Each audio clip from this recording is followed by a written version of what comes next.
Hey, what's up, Internet? Long time no see. Let's talk about 3.12 changes for this build in Heist League. Uh, Actually, before we start, let me make a note here. I want to make it clear that this is a update for the build guide. This is not an entire build guide video. Some people were a little bit confused back in Harvest when I made this same video. Um, if you want the build guide, please check the description. There's a link to the forum thread that contains this build guide. It is a huge thread and it's a big repository of information. I really don't want to make excessively long build guide videos, which is basically what I'd have to do to cram all that information into a build guide. I'd rather you just go to that link and have it bookmarked and you can go back to it whenever you need it. This is specifically an update video for people that are already familiar with the build and just want to know what's changing in 3.12. Luckily, this should be a relatively short video, and I know I say that a lot, but there aren't too many changes to talk about here. The main one has to do with curses, which is that they have split all curses between hexes and marks. Now, they haven't actually added any new curses. They've just split the existing ones up. So there's 9 hexes and 4 marks. Now, hexes work exactly like the old curses. They will be AoE curses. Nothing really changes much. There are a few details, like for example, Frostbite typically has this plus 10% chance to be frozen by cold damage. This is now a flat 25% in all ranks, but otherwise they're all pretty much the same. The only difference is that if you self-cast a hex, it's going to start accumulating something called Doom. It gains 10 Doom per second up to a maximum of 30. And what Doom essentially is curse effect. So all that means is that if you self-cast your Hex, it's going to get 10% stronger for 3 seconds up until it's 30% stronger. And it's just going to stay there. Which is nice because we were generally already casting our Frostbites manually anyway. So we're going to get free 30% curse effect basically after 3 seconds. Which is cool. The Doom mechanic also has some interaction with some of the new skills in 3.12, but none of them really are relevant to this build and won't be utilized. It'll just be the free curse effect, basically. The other side's more interesting, though, in the marks.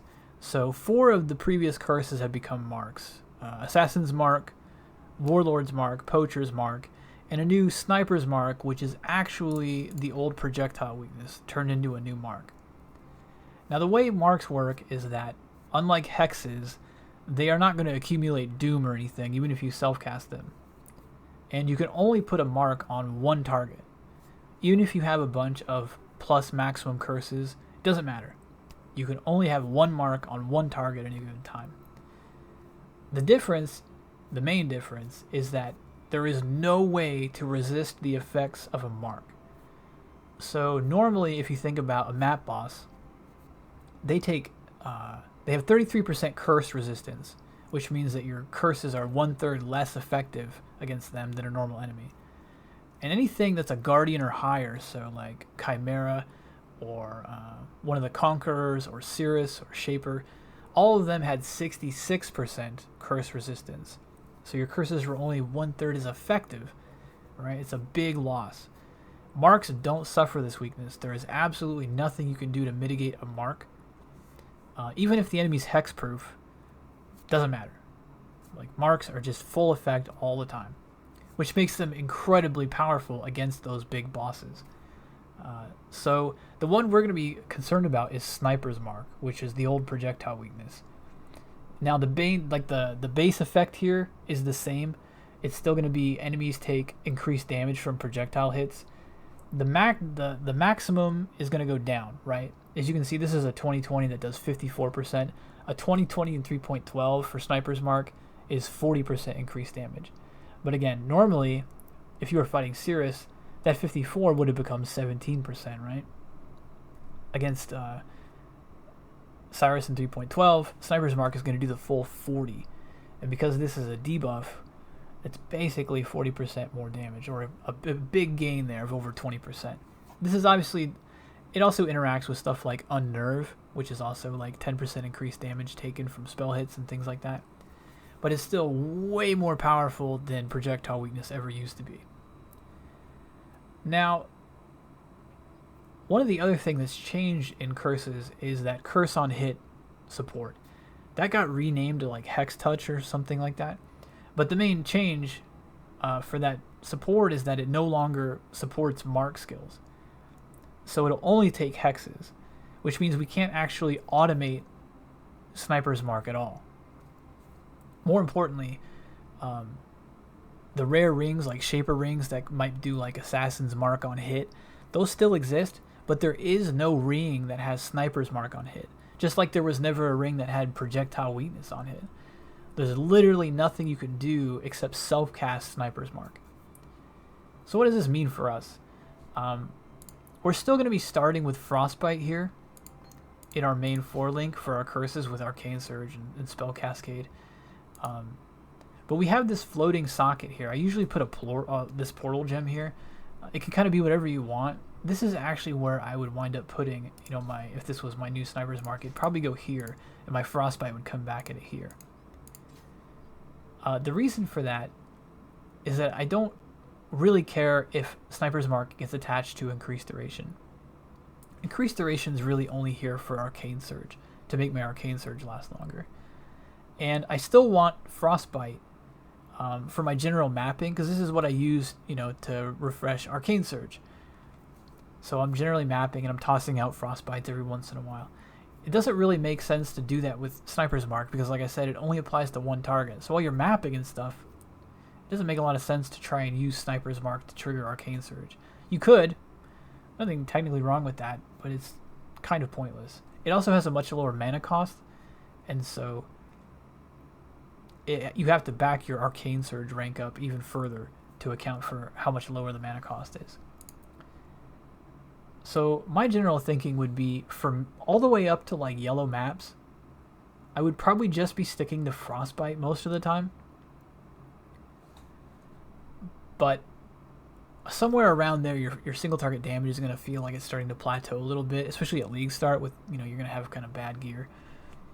So I would put this Sniper's Mark here, and I would get used to the idea of when you're fighting a map boss or, you know, like a Guardian or something, of casting both of your curses. Even when you don't have Whispers of Doom or a +1 curse or anything, you would cast Frostbite, Sniper's Mark, right? The Frostbite would refresh your Arcane Surge. The Sniper's Mark is going to replace the Frostbite with the stronger Sniper's Mark. Which sounds weird until you remember that when we get the chance to anoint our Amulet with Whispers of Doom, we're going to be able to do both of those anyway. And we're going to want to self-cast both of them anyway.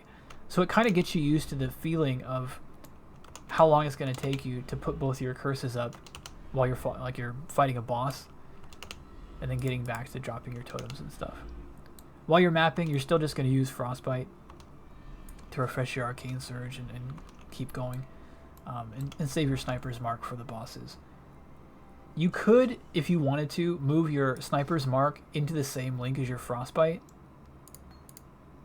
Like this. And take your Spell Cascade out. So both of them would be attached to this Increased Duration. And this would leave you with this socket to do whatever you wanted with, like a Portal or a Golem or whatever you want. But this is also going to reduce the cost, like I said, of your Frostbite, right? Because you're not going to have this mana multiplier for Frostbite anymore. And like I said, you don't really care about the duration of Poachers or of Sniper's Mark, because you're going to be recasting your curses specifically to replace your Arcane Surge, right? Usually. So the duration of your Arcane Surge is kind of controlling how often you refresh your curses on the boss, and the base duration of the curses is already longer than Arcane Surge even without Increased Duration. So personally, Sniper's Mark would go here. I'd keep my Spell Cascade in, and I'd put my Frostbite here. That's how I'd handle that. There are a couple other nerfs in 3.12 that are going to offset how much we would gain from this Sniper's Mark change. The first is about Soul Mantle, and currently, this is an old version of the item. It inflicts a random curse on you when your totems die, right? We were stacking these curses to gain bonus damage from our Self-Flagellation Jewel, which gives you increased damage per curse on you. Well, in 3.12, this is going to inflict a random hex on you when your totems die. So that means the pool of curses it can choose from is smaller. It can only choose from those 9 hexes. So when we're sitting there spamming our totems, you know, before like an Uber Elder or between Cyrus phases and stuff, we're not going to be able to get to 13 curses anymore. We're only going to get to 9, which sucks, right? But it's only really relevant for the first, 10 seconds of a fight or so, if that, as the oldest curses that are on you start falling off pretty fast. And while you're in combat, you can't really spam enough totems to stack them that high. It is also going to mean that even while you're mapping and things, the average number of curses on you is going to be slightly lower, because there's still less curses to choose from, but it has a 1 out of 9 chance of choosing a curse that's already on you, right? And not giving you a new curse, just refreshing the duration of an existing one. So I would say on average you should expect to see like 1 to 2 less curses than maybe you would in certain situations. But all told, this isn't really that giant of a nerf. It certainly isn't. It wouldn't give me pause at all. Like, it would be just as fast for me to get to like this many curses in 3.12 as right now. So it's mostly a nerf to like the first 10 seconds of a boss fight. In the grand scheme of things, not that serious. I wish we had been compensated for this. I do think the self-flagellation jewel probably should have went up to like 25% damage per curse, or maybe just like even 22. Some kind of compensation there, because I don't think it needed to be nerfed, but just as a side effect of the curse changes, it does result in less damage there.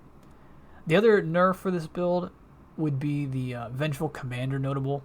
This character is actually, this is in standard right now, and this is a character before cluster jewels even existed. The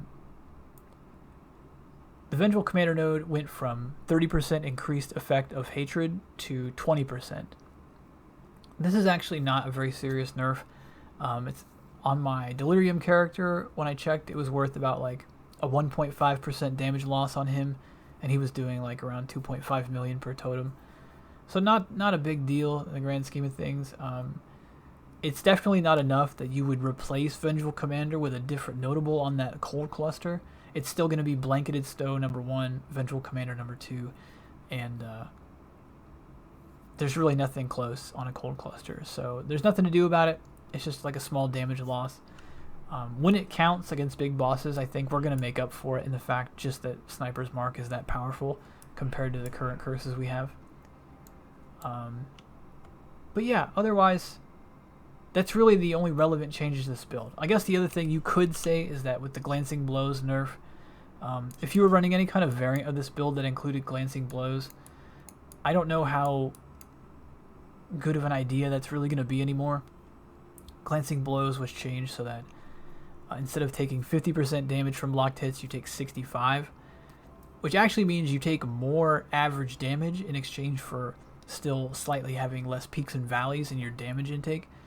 I really think this kind of kills the value of Glancing Blows for this build, because we really want to get into an ad series reflection, which cuts us off from having access to those really powerful on block Shaper affixes, the ones that restore like 5% of your life when you block.